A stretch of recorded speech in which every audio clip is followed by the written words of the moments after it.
Student, आज हम लोग पढ़ने वाले हैं magnetic properties of solid matter के बारे में।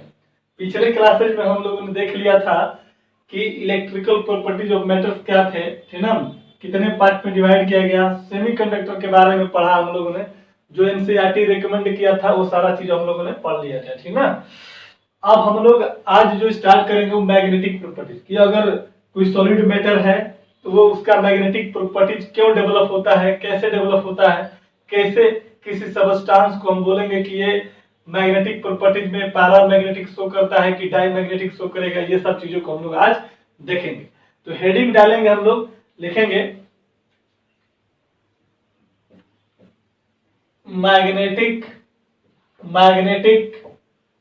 प्रॉपर्टीज ऑफ सॉलिड मैटर की हम लोग बात करेंगे, ठीक ना। देखिए 11th क्लास में भी हम लोग पढ़ चुके थे, दो चीजों के बारे में पढ़ा था हम लोगों ने, एक पैरामैग्नेटिक के बारे में पढ़ा था और एक डायमैग्नेटिक के बारे में पढ़ा था। वहां पर मैंने बताया था कि इसके अलावा भी 3 और प्रकार के होते हैं, जैसे फेरोमैग्नेटिक, एंटी फेरोमैग्नेटिक और फेरीमैग्नेटिक, ठीक ना। तो ये 5 प्रकार के मैग्नेटिक प्रॉपर्टीज होता है। सिंपल से सबसे बेहतर तरीका है, हम लोग को सोचेंगे कि यहाँ पर मैग्नेटिक लिखा क्यों गया है, इस मैग्नेटिक का मतलब क्या होता है। तो सिंपल वे में हम लोग जैसे बचपन में गांव में हम लोग ये चीज जानते थे कि मैग्नेट अगर बोला गया है, क्या बोला गया है, मैग्नेट अगर बोला गया है तो मैग्नेट का मतलब होता है क्या, कि कोई भी चीज को अपने तरफ क्या करना, अट्रैक्ट करना। उसी को बोलते हैं हम लोग क्या, कि इसको मैग्नेट है, कोई चुंबक है जो इसको अपने तरफ अट्रैक्ट कर रहा है। तो मैग्नेटिक का मतलब वहीं से मैग्नेट से बात हो जाएगी, ठीक है। तो यहाँ पर किसी सॉलिड मैटर में मैग्नेटिक प्रॉपर्टीज कैसे डेवलप होता है उसकी हम लोग पहले डिस्कशन करते हैं छोटा सा। देखिए होता यूं है कि अगर कोई भी हमारे पास मैटर है, लिक्विड हो, सॉलिड हो, गैस हो, कोई भी मैटर हो, लेकिन हम लोग यहाँ पर सॉलिड की बात करेंगे, ठीक ना। तो कोई भी जब मैटर होगा तो आपको पता होना चाहिए कि मैटर का जो सबसे छोटा पार्टिकल होता है उसको क्या बोलते हैं हम लोग, एटम बोलते हैं। क्या बोलते हैं मेरे भाई, एटम बोलते हैं, ठीक है। अब एटम की जहां तक बात होगी तो आपको पता होना चाहिए कि एटम के केस में क्या होता है, एक सेंटर में होता है क्या, न्यूक्लियस होता है। और इसको हम लोग बोलते थे क्या, ऑर्बिट बोलते थे, या इसको सेल बोलते थे, याद आ रहा होगा। और यहाँ पर क्या होता था कि इस ऑर्बिट में क्या होता था, इलेक्ट्रॉन होता था, और इलेक्ट्रॉन पर कैसा चार्ज होता था, नेगेटिव चार्ज होता था।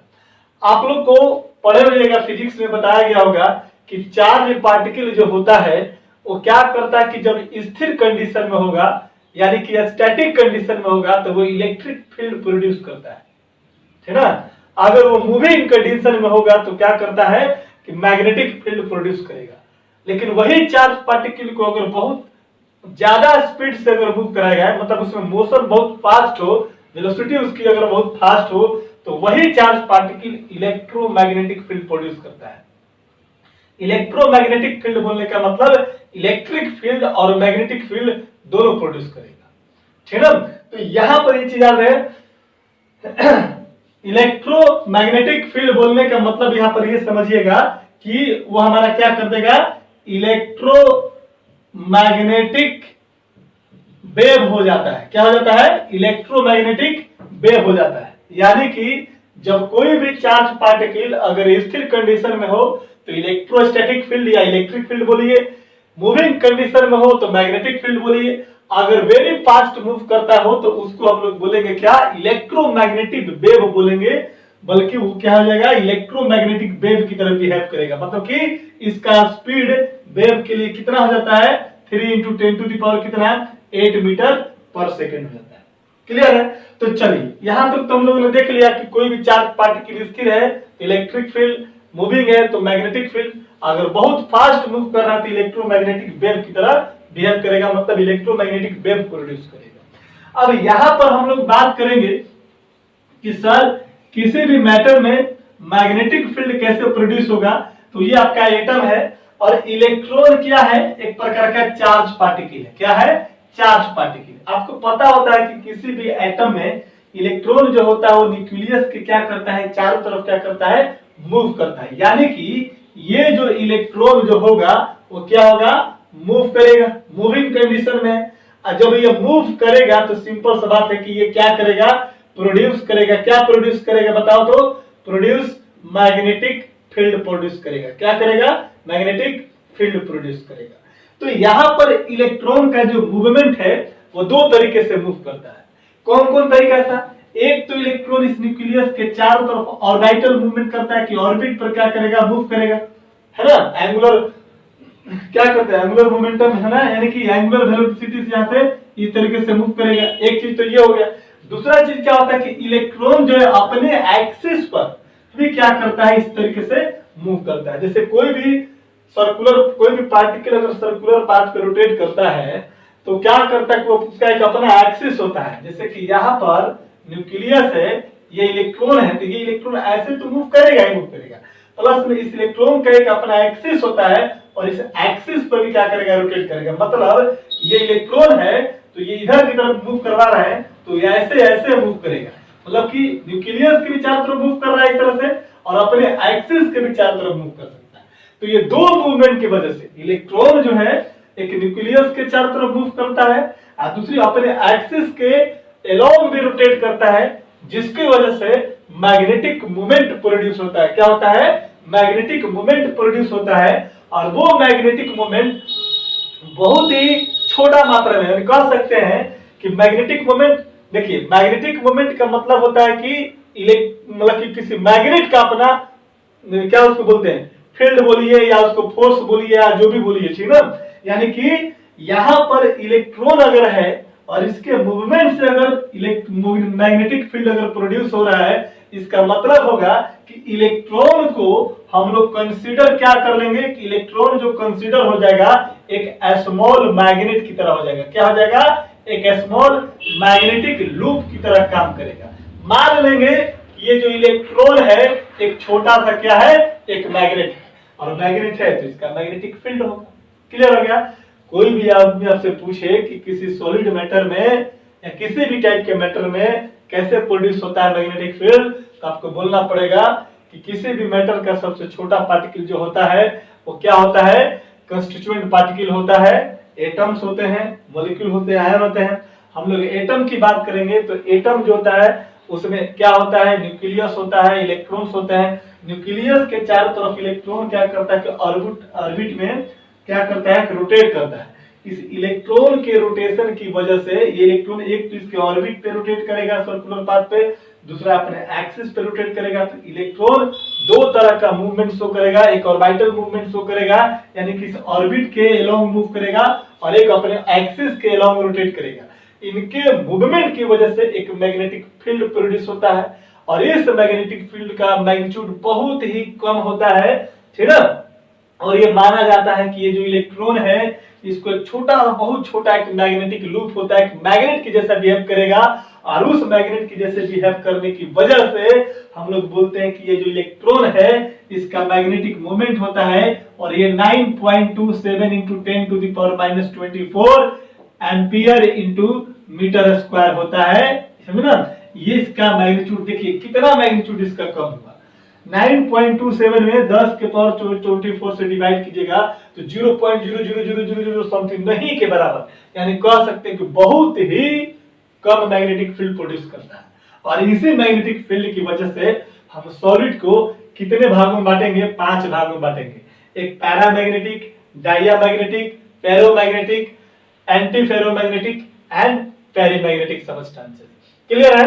तो चलिए यहां तक जो है हम लोग समझ गए होंगे कि कैसे प्रोड्यूस करता है, ठीक है ना। अब इसी चीज को थोड़ा सा लिख लेना है, तो लिखिए इसके बारे में।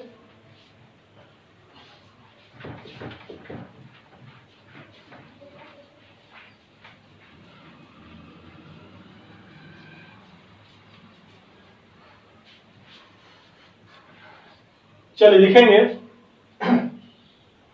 लिखिए इसको।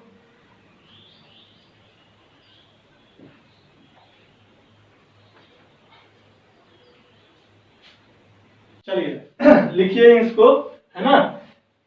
In any state of matter, the atom is considered as the smallest particle, or the atom has electrons which are revolving around the nucleus, ठीक है ना, and on their axis, यानी कि अपने न्यूक्लियस के राउंड भी रोटेट करेगा और अपने ऑन का मतलब होता है अपना, और अपना एक्सिस के अलोंग भी मूव करेगा, ठीक ना। तो due to movement of charge, charge मतलब इलेक्ट्रॉन पार्टिकल की बात हो रही है, ठीक ना।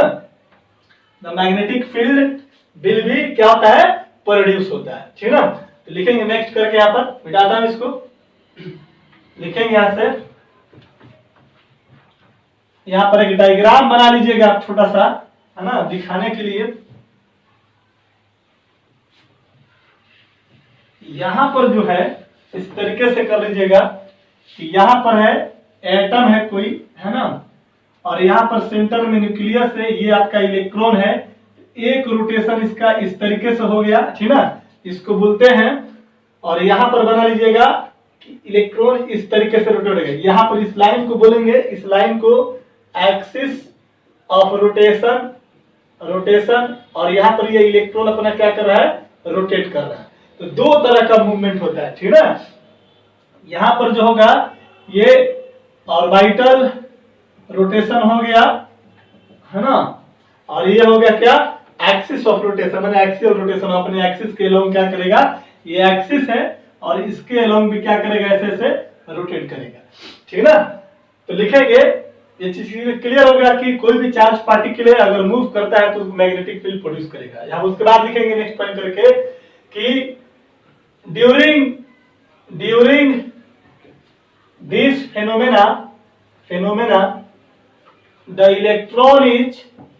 Electron is considered as a small magnetic loop, बगल में लिख लीजिएगा, एक स्मॉल मैग्नेट की तरह क्या करेगा, बिहेव करेगा, ठीक है। Consider as a small magnetic loop, that is क्या, मैग्नेट, ठीक है। लिखेंगे the magnetic moment of this electron is very least, ठीक ना। और इसका वैल्यू जो होता है, the magnetic moment of this electron is very least, the value of its magnetic moment, its magnetic जो मोमेंट होगा, है ना, इसको रिप्रेजेंट करते हैं म्यू से, देखिएगा म्यू जो होता है, कहता है कि 9.27 इंटू 10 टू द पावर कितना, -24 एम्पियर मीटर कितना स्क्वायर होता है। तो क्वेश्चन पूछ देगा कि इलेक्ट्रॉन का मैग्नेटिक मोमेंट कितना होगा, या कितना होता था, बहुत कम, 9.27 इंटू 10 टू द पावर क्या, -24 एम स्क्वायर। तो ये सारा चीजें जो बताया अभी, ये आपका मैग्नेटिक प्रॉपर्टीज का उत्पत्ति कैसे होता है किसी सॉलिड मेटल में, ये चीज को डिस्कस किया। अब कितने प्रकार के होते हैं मैग्नेटिक प्रॉपर्टीज वो देखेंगे, नोट कीजिए जल्दी से इसको। चलिए लिखेंगे, देयर आर, लिखेंगे नेक्स्ट पॉइंट करके,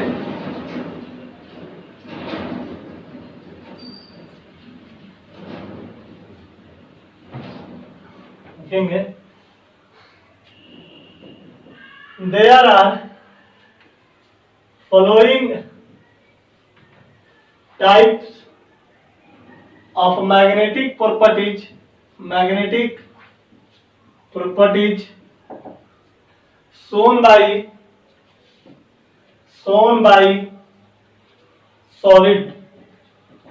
कौन कौन सा, ए में पढ़ेंगे हम लोग, लिखेंगे पैरामैग्नेटिक, बी में लिखिएगा डायामैग्नेटिक, सी में लिखिएगा फेरोमैग्नेटिक, डी में लिखेंगे एंटी फेरो मैग्नेटिक, और ई में लिखिएगा, ई में लिख लीजिएगा फेरी मैग्नेटिक, ठीक ना। इतने सारे, इतने टाइप के सॉलिड मटेरियल होंगे, ठीक ना। बारी बारी से डिटेल पढ़ेंगे सबको हम लोग, ठीक ना। ये दोनों तो हमने 11th क्लास में पढ़ा दिया था आपको, बाकी तीन चीजों को हम लोग पढ़ना है। हालांकि यहाँ पर सारा डिस्कस किया जाएगा, ठीक ना। नोट कीजिए पहले इसको जल्दी से। चलिए लिखते हैं हम लोग। सबसे पहला लिखेंगे हम लोग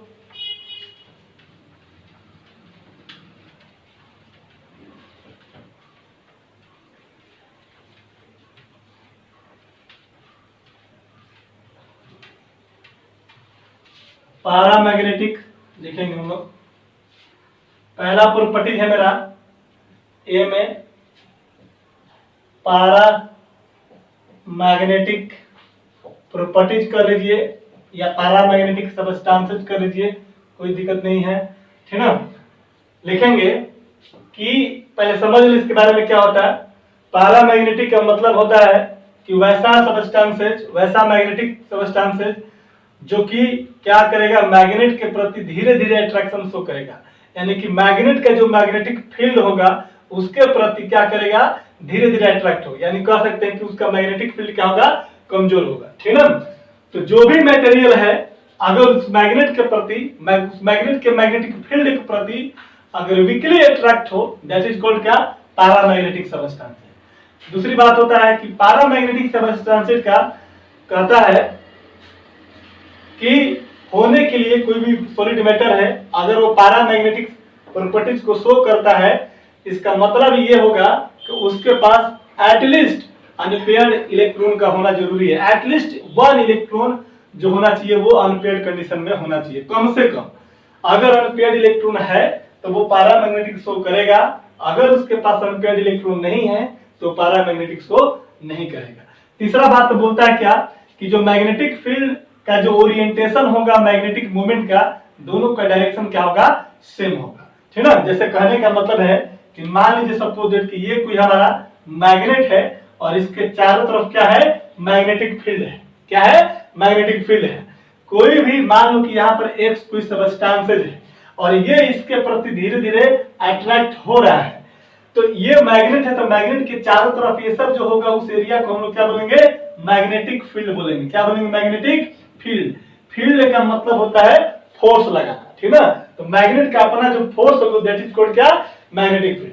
अब यहाँ पर ये पार्टिकल एक्स पार्टिकल है और ये जो है क्या करेगा, इसको अपने तरफ खींचने की कोशिश करेगा। तो अगर मान लो कि ये एक्स जो है ये इस डायरेक्शन में आ रहा है, तो ये सबस्टांस जिसकी वजह से इस मैग्नेटिक फील्ड की वजह से आ रहा है उसको हम लोग क्या बोलते हैं, मैग्नेटिक मोमेंट बोलते हैं। क्या बोलेंगे इसको हम लोग, मैग्नेटिक मोमेंट बोलेंगे, ठीक है। इसका अनपेयर्ड इलेक्ट्रॉन की बात नहीं हो रही है, इसके अनपेयर्ड, ये सबस्टांस, ये मेरा सॉलिड मैटर है और ये मेरा कोई मैग्नेट है, तो ये इसके प्रति आ रहा है, इसका मतलब है कि इसका कुछ ना कुछ मैग्नेटिक मोमेंट होगा और ये इसके प्रति अट्रैक्शन की वजह से आ रहा है, तो ये इसका मैग्नेटिक फील्ड होगा। तो कहता है तीसरा पॉइंट क्या कि पारामैग्नेटिक के केस में मैग्नेटिक फील्ड और मैग्नेटिक मोमेंट का डायरेक्शन सेम होता है। यानी कि ये जो फोर्स है, ये जो मैग्नेट है, जो फील्ड जो लगा रहा है, इसको ये अपने तरफ खींचने की कोशिश करेगा और एक्स भी अपने इसके तरफ आएगा, तो दोनों का डायरेक्शन क्या है, सेम डायरेक्शन, ठीक है ना। चलिए फिर कहता है कि पारामैग्नेटिक जो सबस्टांस होता है वो टेम्पररी मैग्नेटिक इफेक्ट को शो करेगा। जैसे मान लो कि यहाँ पर कोई हमारे पास पारामैग्नेटिक सबस्टांस है, ठीक है, और हमने क्या किया कि ये क्या करता है कि कोई यहाँ पर जैसे मान लो कि कोई यहाँ पर एक्स है, इसको हमने बोल दिया, सॉरी देखो इसको हमने बोला मैग्नेट है आपका, क्या है आपका, मैग्नेट है, और ये आपका क्या है, पारामैग्नेटिक सबस्टांस है। तो जैसे ही ये इसके संपर्क में गया तो ये भी बिहेव करेगा कैसा, मैग्नेट के जैसा। जैसे कि मान लो कि यहाँ पर मान लो कि ये मैग्नेट है और हमने यहाँ पर इस एक्स को जोड़ दिया, इसके संपर्क में ला दिया, तो ये भी मैग्नेट की तरह बिहेव किया है, तो मैग्नेट है ही, और ये भी मैग्नेट की जैसा क्या करेगा, बिहेव करेगा। अब यहाँ पर क्या करेंगे कि कोई कांटी है, कोई कील है लोहे का, आयरन का, और यहाँ पर मैंने इसको रख दिया, तो ये क्या करेगा, ये धीरे धीरे इसके प्रति अट्रैक्शन शो करेगा। जिस तरीके से मैग्नेट के प्रति अगर कोई लोहा ले जाते हैं तो चुंबक उसको अपने तरफ क्या करता है, खींच लेता है, ठीक उसी प्रकार से अगर ये कील है और हम इस मैग्नेट को न ले जाकर के बल्कि हम इसके पास एक्स के पास ले जाते हैं, तो ये क्या करेगा, इसको अपने तरफ खींच लेगा। यानी कि कह सकते हैं कि एक्स जो मेरा पैरामैग्नेटिक सबस्टेंस है ये तभी तक मैग्नेटिक प्रॉपर्टी शो करेगा जब तक ये आपका इसके संपर्क में।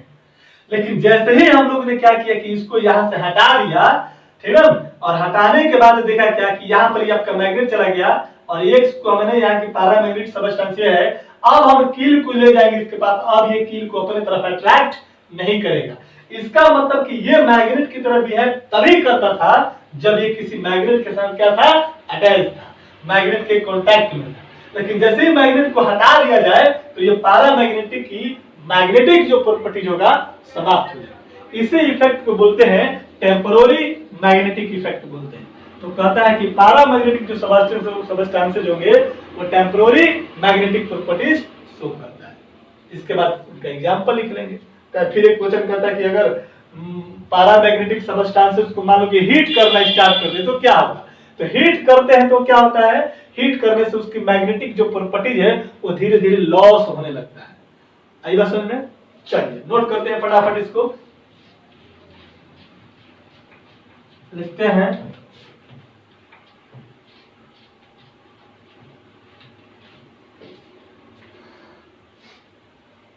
लिखेंगे the solid matter which are weakly repelled by a magnet या मैग्नेटिक फील्ड, जो भी बोलना है, repelled by magnetic field of a magnet, then it is known as paramagnetic substances, and this phenomena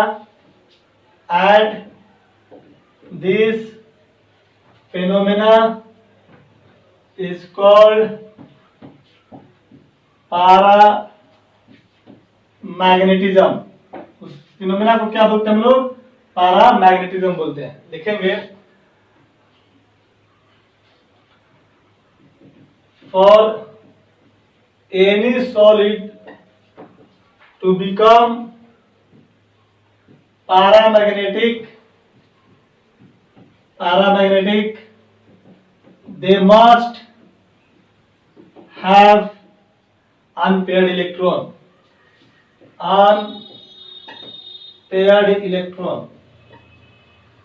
क्या होना चाहिए, कंडीशन है कि कोई भी सॉलिड है अगर उसको पैरामैग्नेटिक सबस्टेंस बोलेंगे कब, जब उसके पास कम से कम अनपेयर्ड इलेक्ट्रॉन का होना जरूरी है। एटलीस्ट कम से कम वन, बगल में लिख लो, एटलीस्ट वन अनपेयर्ड इलेक्ट्रॉन तो होना ही चाहिए, अनपेयर्ड इलेक्ट्रॉन होना ही चाहिए, ठीक है। लिखेंगे next point, the direction of magnetic field and magnetic moment will be in same direction, will be same कर दो, ज्यादा अच्छा रहेगा, एक ही डायरेक्शन होगा। नेक्स्ट पॉइंट क्या लिखेंगे, पैरामैग्नेटिक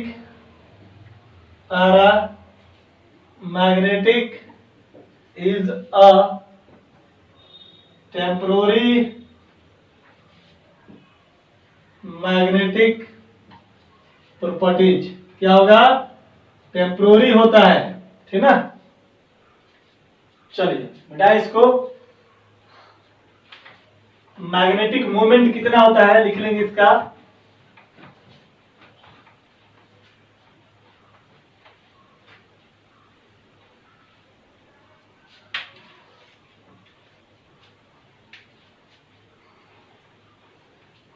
लिखेंगे द मैग्नेटिक मोमेंट जो होता है म्यू इक्वल टू होता है root under n into n plus 2, where n क्या है, number of unpaired electron. Unpaired electron को शॉर्ट में हम बोलेंगे यूपीई, क्या बोलेंगे इसको, U for un, P for paired, E for electron, unpaired electron. तो आपको बताना है चाहिए कि फॉर पैरामैग्नेटिक के केस में ये अनपेयर्ड इलेक्ट्रॉन जो होता है जीरो के बराबर नहीं होता है, यानी कि कभी भी अनपेयर्ड इलेक्ट्रॉन जीरो नहीं होगा, मतलब एटलीस्ट कम से कम एक अनपेयर्ड इलेक्ट्रॉन का होना जरूरी है, समझे ना। तो यहाँ पर एक अनपेयर्ड इलेक्ट्रॉन होगा और यहाँ पर एक का भी वैल्यू पुट करेंगे तो 1 × 1 + 2 यानी कितना हो जाएगा √3 हो जाएगा, दैट इज कह सकते हैं। इसलिए म्यू जो होता है कितना हो जाएगा, डायरेक्ट लिख देता हूं, म्यू जो होता है नॉट इक्वल टू कितना 0, किसके लिए मैग्नेटिक मोमेंट, किसके लिए फॉर पैरामैग्नेटिक के लिए, क्या हो जाएगा फॉर पैरामैग्नेटिक के लिए, ठीक है ना, याद रखना। क्यों जीरो नहीं होगा, क्योंकि अनपेयर्ड इलेक्ट्रॉन क्या है इसका जीरो नहीं है, ठीक है ना, एटलीस्ट 1 होना चाहिए। फिर क्या कहता है कि when paramagnetic substances get heated then it loses their magnetic properties,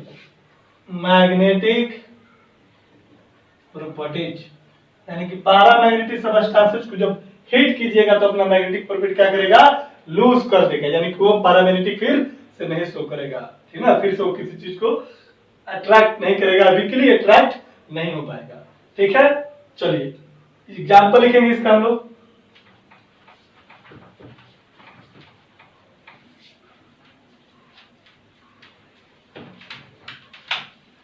लिखेंगे इसका एग्जाम्पल लिख लीजिएगा।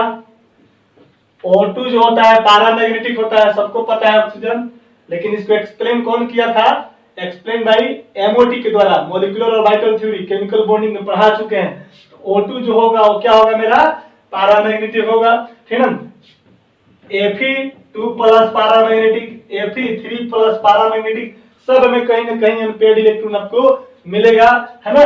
टिटानियम हो सकता है पैरामैग्नेटिक होता है, स्कैंडियम पैरामैग्नेटिक हो सकता है, ठीक है, जितने भी डी ब्लॉक एलिमेंट हैं, ठीक है, छोड़ करके Zn को, Cd को, Hg को, है ना, कॉपर 2+ हो सकता है, ठीक है ना, etc कर दीजिए। चलिए बी हम लोग पढ़ेंगे डाईमैग्नेटिक। बी में लिखेंगे हम लोग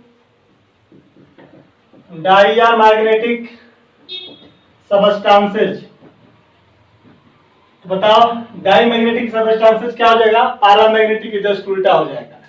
पैरामैग्नेटिक धीरे धीरे अट्रैक्ट करता था, तो डायमैग्नेटिक धीरे धीरे क्या करेगा, रिपेल करेगा। पैरामैग्नेटिक होने के लिए अनपेयर्ड इलेक्ट्रॉन कुछ ना कुछ होता है, डायमैग्नेटिक के लिए अनपेयर्ड इलेक्ट्रॉन नहीं होना चाहिए, जीरो अनपेयर्ड इलेक्ट्रॉन होना चाहिए।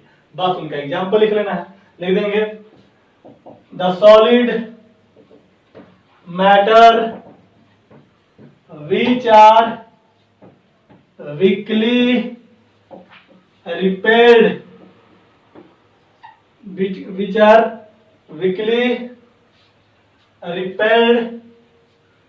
which are weakly repelled by magnet,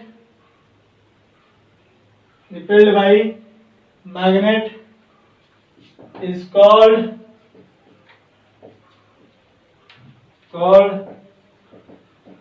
diamagnetic substances, and this phenomena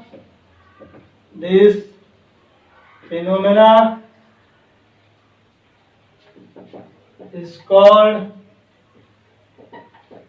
diamagnetism. उस फिनोमेना को क्या बोलेंगे हम लोग, डायमैग्नेटिज्म बोलेंगे। क्लियर है, कोई दिक्कत नहीं है। लिखेंगे फॉर डायमैग्नेटिज्म अनपेयर्ड इलेक्ट्रॉन कितना, 0। इसी में नेक्स्ट पे लिखेगा द मैग्नेटिक मोमेंट फॉर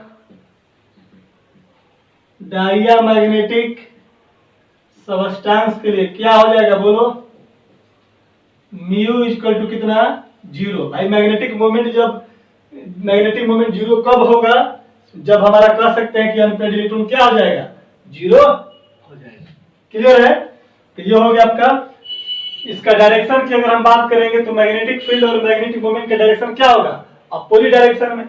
जैसे कि यहाँ पर मान लो कि कोई मैग्नेट है, ये क्या करेगा, इसको अपने तरफ एक्स को खींचना चाहेगा, लेकिन एक्स इससे क्या करेगा, दूर भागने की कोशिश करेगा। ये इसकी तरफ अट्रैक्ट होता तो मैं बोलता कि मैग्नेट इसको अपने तरफ खींच रहा है, मैग्नेट भी अपने तरफ खींचेगा, एक्स भी इधर करेगा तो पैरामैग्नेटिक। ये क्या करे कि इसको अपने तरफ खींच रहा है, जबकि एक्स क्या करे, इधर दूर भाग रहा है। तो इनका डायरेक्शन क्या हो गया, अपोजिट। नेक्स्ट पॉइंट करके लिख लेंगे यहां पर।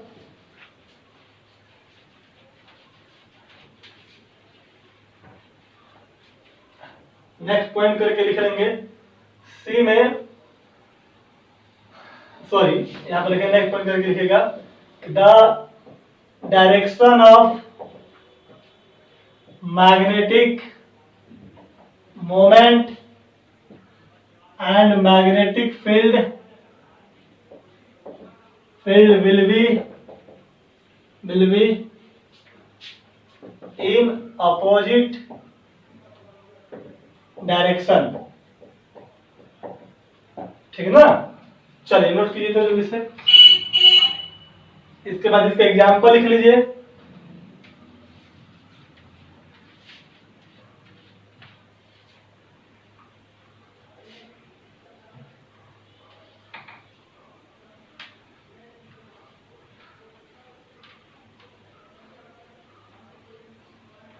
एग्जाम्पल लिख लीजिए।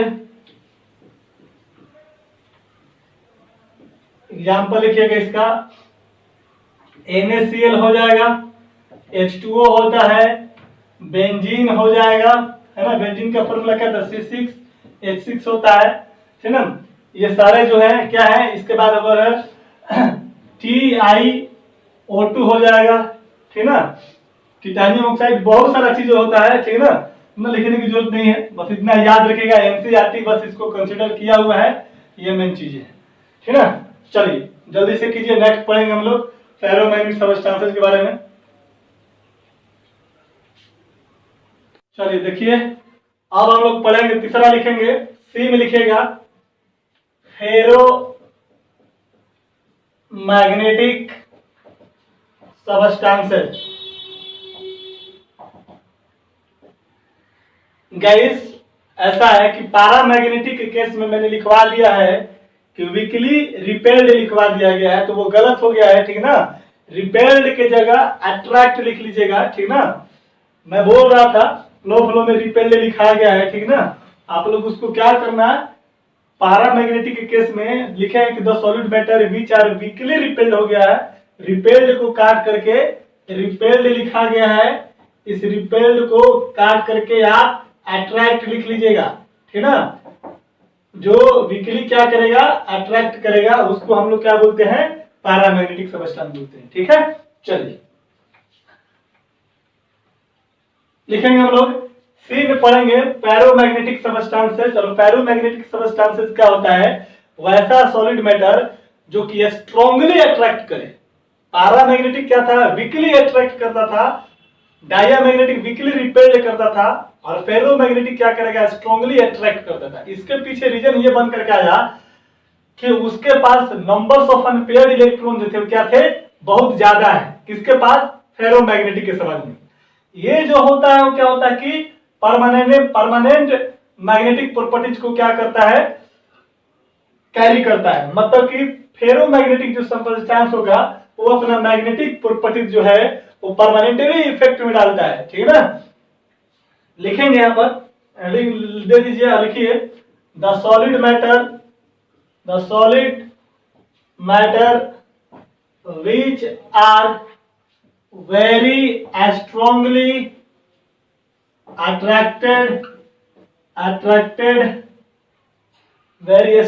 attracted by a magnetic field is called ferromagnetic substances, and this phenomena is called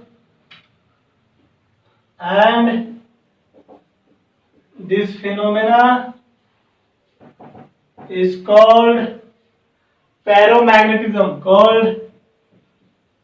ferro magnetism. ठीक है, नेक्स्ट पर लिखेंगे they have maximum number of unpaired electron. इनके पास अनपेयर्ड इलेक्ट्रॉन की संख्या क्या होगा, मैक्सिमम होता है। ठीक है, पैरामैग्नेटिक जो भी है मेरे पास, पैरामैग्नेटिक सबस्टेंसेस के रिस्पेक्ट में फेरोमैग्नेटिक सबस्टेंसेस का क्या होगा, अनपेयर्ड इलेक्ट्रॉन ज्यादा होगा। जब अनपेयर्ड इलेक्ट्रॉन ज्यादा होगा तो स्वाभाविक सी बात है इसकी मैग्नेटिक मोमेंट भी क्या होगा, ज्यादा होगा। मैंने अभी अभी आपको समझाया था कि ये कोई मेरा मैग्नेट है और ये कोई सबस्टेंस है। पैरामैग्नेटिक के केस में मैंने बताया था कि ये जो था इसके प्रति अट्रैक्ट हो रहा है और ये इसका मैग्नेटिक फील्ड भी इसकी तरफ अपनी तरफ अट्रैक्ट कर रहा है। एक्स जिस वजह से इसके प्रति अट्रैक्ट हो रहा है उस पर इस एक्स का क्या कहलाएगा, मैग्नेटिक मोमेंट कहलाएगा। तो इसका मैग्नेटिक मोमेंट किस पर डिपेंड करेगा, नंबर्स ऑफ अनपेयर्ड इलेक्ट्रॉन पे। तो जितना ज्यादा नंबर्स ऑफ अनपेयर्ड इलेक्ट्रॉन होगा उतना फास्टली क्या करेगा, इसके तरफ क्या करेगा, अट्रैक्ट होगा। तो फेरोमैग्नेटिक के केस में यही होता है कि अनपेयर्ड इलेक्ट्रॉन क्या होता है, मैक्सिमम होते हैं, जिसकी वजह से उस मटेरियल का मैग्नेटिक मोमेंट क्या होगा, ज्यादा होगा। और मैग्नेटिक मोमेंट ज्यादा होगा तो क्या करेगा, बहुत फास्ट क्या करेगा, अट्रैक्शन शो करेगा। ठीक है, तो लिख लेंगे इसके बारे में कि they have maximum value of, maximum को शॉर्ट में a में x की पावर m कर दिया है, ठीक ना। Maximum value of magnetic moment, क्यों लिखेगा, it is due to presence of more number of unpaired electron। UPE का मतलब अनपेयर्ड इलेक्ट्रॉन होता है। डायरेक्शन क्या होगा, मैग्नेटिक फील्ड का मैग्नेटिक मोमेंट का सेम डायरेक्शन होगा। देखेंगे नेक्स्ट पॉइंट, मिटा दें इसको, जल्दी कीजिए। नेक्स्ट पॉइंट लिखेंगे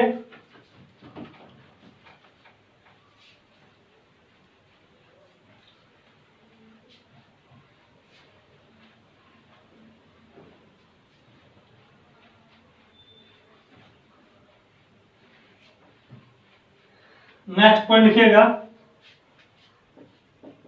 the direction of magnetic field and magnetic movement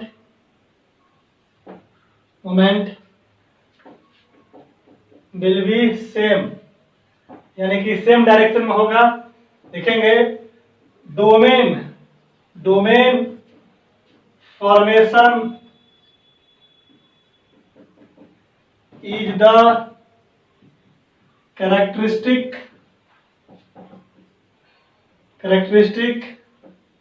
feature of ferromagnetic substances। ferromagnetic substances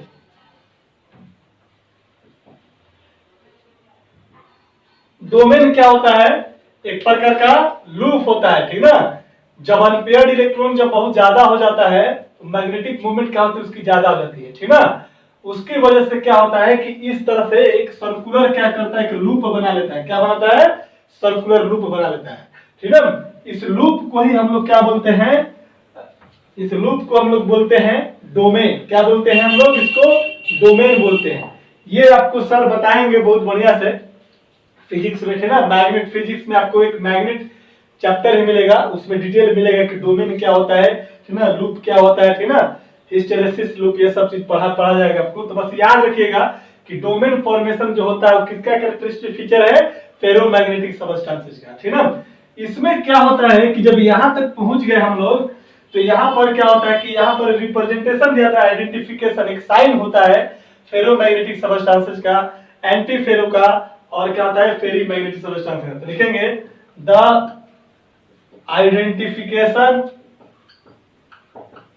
identification diagram of ferromagnetic जो सबस्टेंस होगा वो ये होता है, इस तरीके से बना लीजिएगा।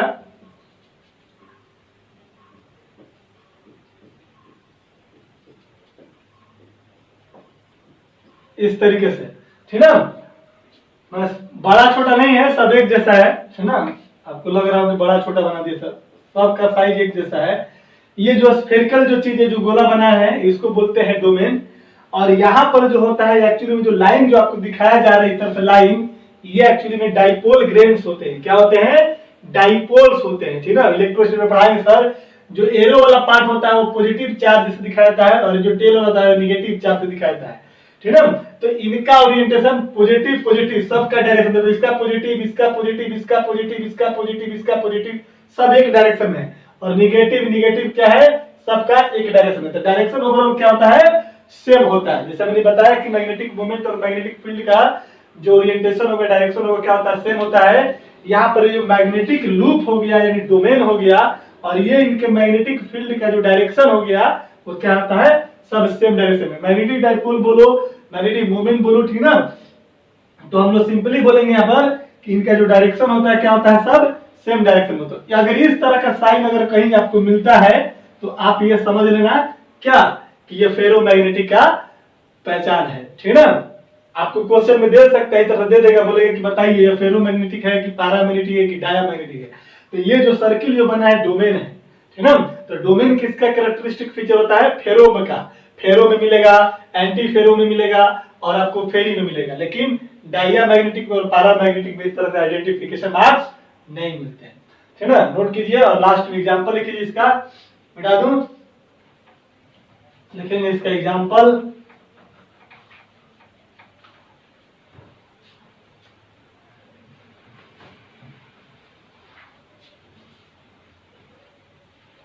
एग्जांपल लिख लीजिएगा। आयरन होता है, कोबाल्ट होता है, निकेल होता है, CrO2 होता है। ये सब जितने भी हैं सब क्या है? फेरो मैग्नेटिक क्या होते हैं? सबस्टांसेस होते हैं। तो ये याद रखिएगा इतना, ठीक है। इससे ऐसा नहीं कितना ही है, और भी बहुत सारा ज्यादा है, बट अकॉर्डिंग टू एनसीईआरटी, ठीक है, बहुत है ये तीनों याद रखिएगा। Fe, कोबाल्ट और निकेल, ठीक ना, बहुत पूछता है, ठीक है। चल नेक्स्ट पढ़ेंगे हम लोग एंटी फेरोमैग्नेटिक सबस्टांसेस की बात करेंगे।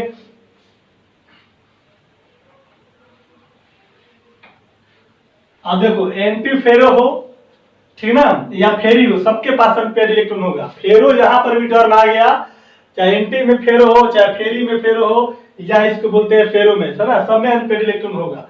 तो बेसिकली वहां पर लिख लेंगे। नेक्स्ट हम लोग डी में लिखिएगा anti ferro, anti ferro magnetic substances. बस इसमें क्या क्या लिखना है, बस एक चीज याद रखिएगा, द नेट डाइपोल मोमेंट जो होगा, डाइपोल मोमेंट जो होगा, मोमेंट इज इक्वल टू 0। क्या हो जाएगा? नेट डाइपोल मोमेंट क्या हो जाएगा बाबा? Equal to 0। They so strong repulsion, क्या होगा? स्ट्रॉन्ग रिपल्सन होता है। डायामैग्नेटिक में पढ़ते कि वीकली रिपेल्ड होता है, और इसमें क्या होगा? स्ट्रॉन्ग रिपल्सन होगा। पैरामैग्नेटिक में क्या होता है कि वीकली अट्रैक्ट होता था, फेरोमैग्नेटिक में स्ट्रांगली अट्रैक्ट हो जाता है, ठीक है। इसके बाद लिखिएगा यहां पर आइडेंटिफिकेशन डायग्राम अगर देखेंगे तो लिखिएगा यहां पर they have equal number of orientation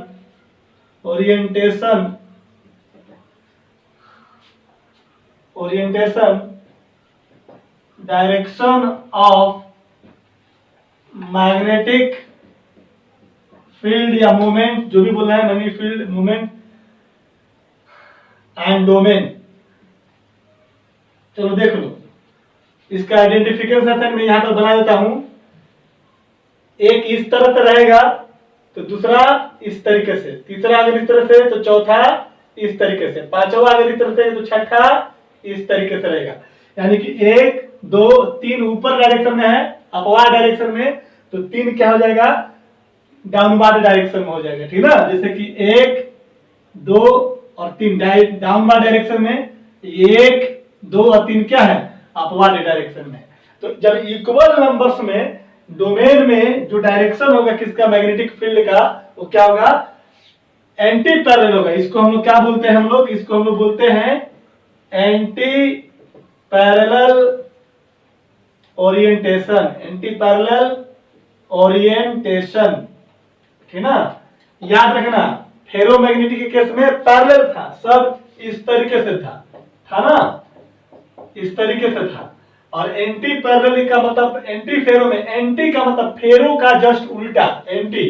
ठीक ना, तो इसका क्या हो जाएगा, एक ऊपर तो दूसरा क्या नीचे, फिर तीसरा ऊपर तो चौथा क्या फिर नीचे, फिर पांचवा ऊपर तो छठा क्या नीचे। इस तरीके से एंटी पैरेलल में जो तो एक इस तरह से और एक इस तरह से, इसको क्या बोलते हैं, एंटी पैरेलल बोलते हैं। ठीक है ना, तो एंटी फेरोमैग्नेटिक के केस में क्या होता है कि एंटी पैरेलल ओरिएंटेशन होता है किसका, मैग्नेटिक फील्ड का, एक डायरेक्शन में तो दूसरा अपोजिट डायरेक्शन में। तो नेट जो रिजल्टेंट होगा वो क्या हो जाएगा बाबा, नेट रिजल्टेंट क्या हो जाएगा, मैग्नेटिक मोमेंट का कितना, 0। एक ऊपर जा रहा है तो दूसरा नीचे, 5 न्यूटन ऊपर में 5 न्यूटन नीचे में, रिजल्टेंट कितना 0।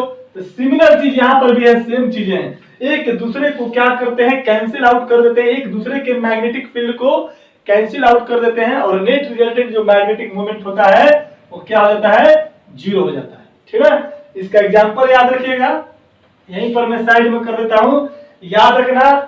इसमें स्ट्रॉन्ग रिपल्सन होगा, उसमें क्या था, फेरो में क्या था, स्ट्रॉन्ग अट्रैक्शन था।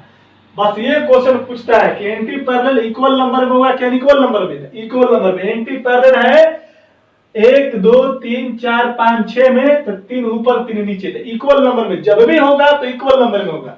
और इक्वल एंड अपोजिट डायरेक्शन होने की वजह से इनके मैग्नेटिक मोमेंट एक दूसरे का कैंसिल आउट करता है, और नेट मैग्नेटिक मोमेंट क्या हो जाएगा, 0 हो जाता है। ठीक है, जिसकी वजह से क्या करेगा, ये स्ट्रॉन्ग रिपल्सन काउज करता है। ठीक है, लिख लीजिएगा इसका एग्जांपल, यहां पर एग्जांपल लिख लेना, NO NiO हो जाएगा। ठीक है,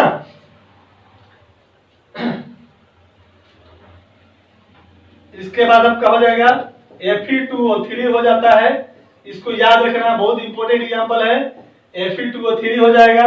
ठीक है, इसके बाद याद रखना V2O3 हो जाता है, इसको भी याद रखिएगा। तो ये सब चीज याद रखिएगा, इसमें आपको जनरली याद करना है किसको, Fe2O3 को। ठीक है, इसको हम लोग बोलते हैं, इसका जो नाम है हेमेटाइट, इसको बोलते हैं हेमाटाइट बोलते हैं, क्या बोलते हैं इसको, हेमाटाइट बोलते हैं। ठीक है, चलिए नोट कीजिए इसको। नेक्स्ट लिखते हैं हम लोग लास्ट, फेरी मैग्नेटिक सबस्टांसेस।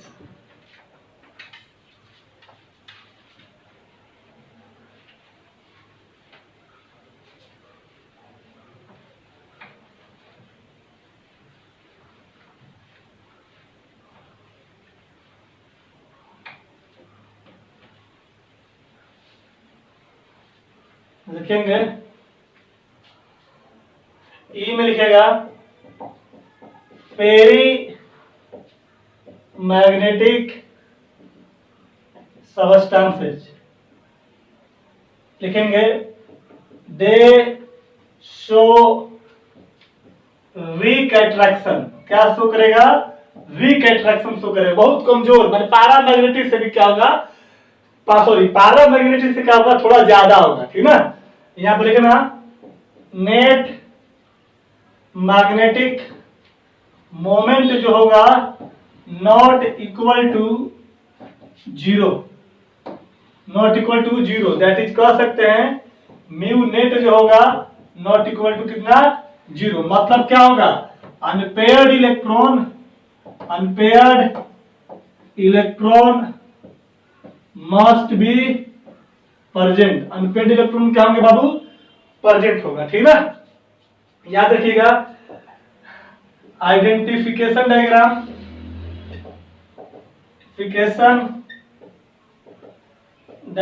याद रखिएगा इसका होता है एंटी, यहां पर लिखेगा इन अनइक्वल नंबर लिखेंगे आइडेंटिटी डायग्राम में, एक ऊपर, दो ऊपर तो तीसरा नीचे, फिर चौथा ऊपर तो पांचवा नीचे, फिर छठा नीचे तो फिर सातवां ऊपर, इस तरीके से। ठीक है, तो ओवरऑल अगर इस तरह से देखा गया है, अब ये नहीं बोलना है कि सर इक्वल नंबर में अधिक होता है, अनइक्वल नंबर में यहाँ पर क्यों हो गया, या फिर यहाँ पर ये वीक अट्रैक्शन क्यों शो करेगा। ये बात जो बोला गया इस वजह से क्योंकि उनके पास अनपेयर्ड इलेक्ट्रॉन होता है, क्योंकि नेट मैग्नेटिक मोमेंट जीरो नहीं होता। जब नेट मैग्नेटिक मोमेंट जीरो नहीं है, इसका मतलब कि कुछ ना कुछ अनपेयर्ड इलेक्ट्रॉन होगा। अनपेयर्ड इलेक्ट्रॉन होगा तो यहाँ पर देखा गया कि जैसे तो एक ऊपर है, दो ऊपर, तीन ऊपर, चार ऊपर, है ना। साथ में चार क्या है, अपवाड है, थ्री क्या है, डाउनवार्ड है। मैं बोल दूं कि 10 न्यूटन का फोर्स ऊपर लगता है और 9 न्यूटन का फोर्स नीचे, तो नेट रिजल्टेंट पॉजिटिव होगा कि निगेटिव, पॉजिटिव होगा। उसके वजह से जो थोड़ा बहुत क्या होगा, आपका अट्रैक्शन शो करता है। ठीक है ना, तो ये सारी चीजें आपको याद रखना है। ठीक है, तो आपसे क्वेश्चन पूछता है पैरामैग्नेटिक, डाईमैग्नेटिक और फेरोमैग्नेटिक, इन सब का पूछेगा नहीं, एंटी फेरो, बस इस सब का एग्जांपल याद करना है और ये साइन आपको दे सकता है। ठीक है ना, ये साइन क्या है, ये क्या है आपका अनइक्वल नंबर, अनइक्वल नंबर होता है, याद रखिएगा। एंटी पैरेलल विथ यहाँ पर anti parallel with unequal number. ठीक है ना, इधर डायग्राम देखिएगा, देता है एनसीईआरटी में पूछा हुआ क्वेश्चन है। ये डायग्राम आपको दे देगा, बोलेगा कि बताओ एंटी फेरो है कि फेरो है कि फेरी है। तो आपको करना क्या है, जब सारे के सारे एक डायरेक्शन में होगा तो फेरो एक ऊपर एक नीचे अल्टरनेट वे में रहेगा, यानी कि एंटी पैरेलल होगा इक्वल नंबर में तो एंटी फेरो, और फेरी में मतलब कहता है कि एंटी पैरेलल होगा लेकिन अनइक्वल नंबर में होगा। ठीक है ना, और ज्यादातर देखा गया है कि अपवाद डायरेक्शन में जो डाइपोल का डायरेक्शन है उनकी संख्या मैक्सिमम होती है with respect to downward direction, जिसकी वजह से नेट डाइपोल मोमेंट क्या होता है, इनका जीरो नहीं होता है। इसलिए मतलब सिद्ध करता है कि उसके पास कोई ना कोई अनपेयर्ड इलेक्ट्रॉन है, और इसकी वजह से क्या करता है कि ये एक वीक अट्रैक्शन क्या करेगा, शो करेगा। क्लियर है, चलिए इसका एग्जांपल लिख लो, यहां पर एग्जांपल लिख लीजिएगा। एग्जांपल जो होता है लिखेगा Fe3O4, इसको बोलते हैं हम लोग, इसको बोलते हैं मैग्नेटाइट। क्या बोलते हैं इसको बाबा, मैग्नेटाइट। ठीक है, ऑल फेराइट, ऑल फेराइट जो होते हैं सारे के सारे क्या कहलाएंगे, फेरी मैग्नेटिक सबस्टेंस। फेराइट में क्या होता है, मैग्नीशियम Fe2O4, Fe2O4 जो होता है वो फेराइट होता है। इसको पढ़ते हैं क्या, मैग्नीशियम फेराइट, है ना। इसके बाद पढ़ते हैं जिंक फेराइट, Fe2O4। ये सब जितने भी ये सब क्या है, फेराइट से। क्लियर हो गया, नोट कीजिए इसको, तो याद रखिएगा, इसको याद रखिएगा। Fe3O4 फेरी मैग्नेटिक सबस्टेंस है, Mg मैग्नीशियम फेराइट फेरी मैग्नेटिक सबस्टेंसेस, जिंक फेराइट फेरी मैग्नेटिक सबस्टेंसेस। ठीक है ना, एग्जांपल इंपॉर्टेंट है। हो गया, चलो कुछ लिखते हैं नोट करके, जल्दी कीजिए। तो यहां तक था आपका मैग्नेटिक प्रॉपर्टी जो क्या मैटर था, यहां तक आपका चैप्टर आपका समाप्त होता है सॉलिड स्टेट। ठीक है ना, बट एक दो क्लास हम लोग और लेंगे, कुछ दो चार प्रॉब्लम लाएंगे, अच्छा अच्छा प्रॉब्लम है और कुछ इंपॉर्टेंट पॉइंट्स है। ठीक है ना, तो मैक्स मेरे ख्याल से 2 लेक्चर और आएगा। ठीक है ना, but according to your syllabus ये चैप्टर आपका यहीं तक समाप्त होता है। ठीक है ना, चलिए नोट करके लिखेंगे कुछ कुछ बातें इसके रिलेटेड, जल्दी कीजिए।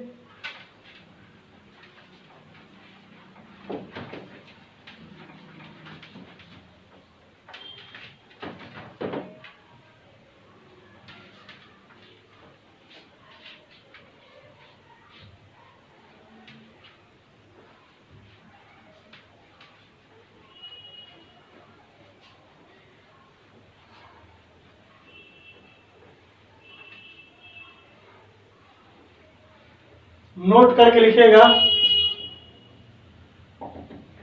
पहला नोट करके लिखेंगे कि जब पैरामैग्नेटिक सबस्टेंस को जब आप हिट कीजिएगा तो वो अपना मैग्नेटिक प्रॉपर्टी क्या कर देता है, लॉस कर देता है। मैंने लिखवाया भी है, तब लिख देंगे कि जब पैरा मैग्नेटिक सबस्टांस को जब आप हीट करोगे तो मैग्नेटिक प्रॉपर्टीज लॉस कर जाता है।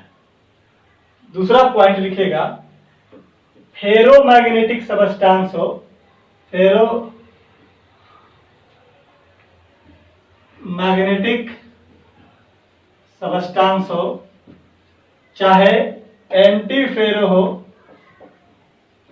फेरो मैग्नेटिक सब्सटेंस हो, चाहे फेरी मैग्नेटिक सबस्टेंस हो, ये सब जितने भी हैं, अगर आप इन सबको यदि आप हीट करोगे तो ये पैरामैग्नेटिक बन जाता है। क्या बन जाता है? पैरामैग्नेटिक सबस्टेंस बन जाता है ना। क्या है?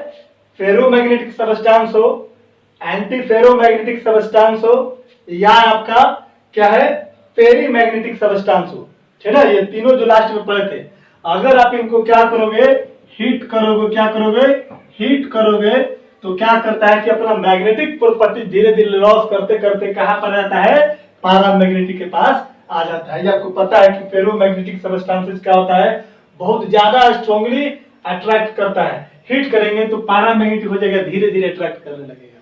तो ये सब जितने भी हैं, एंटोफेरीमैग्नेटिक सबस्टेंस को भी हीट करेंगे तो क्या बनेगा, पैरामैग्नेटिक, और फेरीमैग्नेटिक को भी हीट करेंगे तो क्या बनेगा, ये पैरामैग्नेटिक बन जाएगा। तो ये सब इंपॉर्टेंट पॉइंट नहीं कर सकते हैं, साइड से एग्जांपल जैसे क्वेश्चन दे देगा। जैसे क्वेश्चन पूछा हुआ है कि Fe3O4 get heated then it become option दिया हुआ है डायमैग्नेटिक, बी में दिया हुआ है पैरामैग्नेटिक, सी में दिया हुआ है फेरोमैग्नेटिक, है ना, डी में दिया हुआ है ना।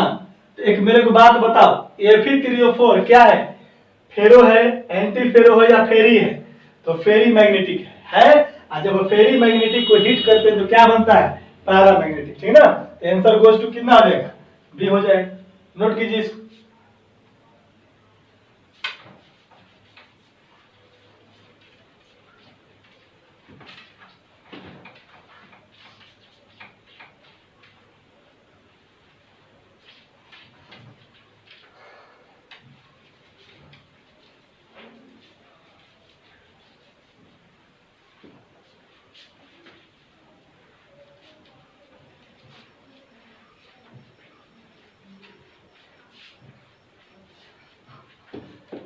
चलिए, यहाँ तो हो गया हम लोग का स्टूडेंट। और नेक्स्ट क्लास में कल देखेंगे हम लोग कुछ इंपॉर्टेंट पॉइंट देख लेंगे। जैसे मैंने बोला था HCP के बारे में कुछ बता देंगे आपको, है ना। इसके बाद ब्रैग्स ला इक्वेशन पढ़ेंगे, ठीक है। 2d sin थीटा बराबर n लैम्डा देख लेंगे, है ना। दो चार न्यूमेरिकल है, ठीक ना। जैसे कि डेंसिटी का रेशियो पूछ देगा, वहां से निकाल लेंगे। अगर FCC यूनिट से दिया रहेगा दो डिफरेंट, तो बोलेंगे इनके डेंसिटी का रेशियो क्या है, ठीक ना। तो कुछ दो चार पांच क्वेश्चन भी देखेंगे और कुछ दो चार पॉइंट भी देखेंगे, ठीक है ना। चलिए, याद रखिएगा पैरामैग्नेटिक में जो मैंने लिखवा दिया था वीकली रिपेल्ड, वहां रिपेल्ड को हटा करके अट्रैक्ट लिख दीजिएगा, है ना। मिस्टेक से लिखा गया, सब बोल तो रहा था वही, है ना, लिखा गया, ध्यान नहीं पड़ा उस पर, ठीक ना। तो ध्यान रहे, पैरामैग्नेटिक के केस में क्या करना है कि रिपेल्ड को वहां से हटा के अट्रैक्ट लिख दीजिएगा, ठीक है ना। गलती से लिखा गया मिस्टेक से, ठीक है। चलिए, मिलते हैं हम लोग नेक्स्ट क्लास में। Bye, good night.